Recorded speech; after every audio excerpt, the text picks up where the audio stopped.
BRS వాళ్ళు గల్లి గల్లికి వస్తున్నారు. పిల్లా రంగాలు ఆటోలలో తిరుగుతున్నారు. బామార్దులు ఇద్దరు కలిసి పిల్లా రంగాలని వెనకటికి దోపిడీ దొంగలు ఉండే ఆ దోపిడీ దొంగలకు వారసులైన బామార్దులు ఇవాళ ఆటోలలో తిరిగి గల్లీలల్లా మీకు అందరికి పొర్లుడు దండాలు పెడుతున్నారు. నేను ఒక మాట అడగదలుచుకున్న ఈడున్న మా యువకుల్ని 2 సార్లు ముఖ్యమంత్రిగా వాళ్ళ నాయన 3 సార్లు ఇక్కడ బీఆర్ఎస్ ఎమ్మెల్యే గెలిచిండ్రు. ఏనాడన్నా మీ బస్తీకి వచ్చిండ్రా? ఏనాడన్నా మిమ్మల్ని కలిసిర్రా? ఏనాడన్నా మీతో మాట్లాడినరా? ఏనాడన్నా బెంచ్ కారు దిగి ఆటో ఎక్కినరా? ఇవాళ ఒక్క దెబ్బకే దిమ్మ తిరిగి గల్లీలలో ఆటో ఎక్కి తిరుగుతురు. ఎన్నికలు అయిపోయే లోపల ఆటోలో తిరుగుడు కాదు, అంగిలాగు చించుకొని అమీర్పేట చౌరస్తలా మైత్రి వనం దగ్గర గంతులేయాల్సి వస్తుంది.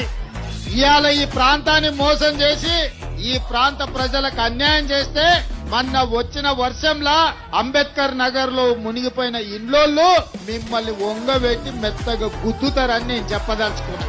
ఆటో సోదరులకు అన్యాయం జరిగిందని, ఆటో సోదరులకు న్యాయం అని చెప్తే చేయమని చెప్తే తప్పు లేదు.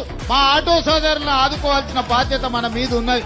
కానీ ఆటో సోదరులకు అన్యాయం జరిగిందని ఇవాళ మా ఆర్టీసీలో ఆడబిడ్డలకు ఉచితంగా బస్సు ప్రయాణం ఇస్తే మా ఆడబిడ్డలకు బస్సు ఉచితం వద్దు, బంధు పెట్టురని ఈ దరిద్రులు బస్తీ తిరుగుతురు. మా అక్కల్ని అడగదలుచుకున్నా, మీ తమ్ముడు ముఖ్యమంత్రి అయినాక ఏ బస్సుల్లో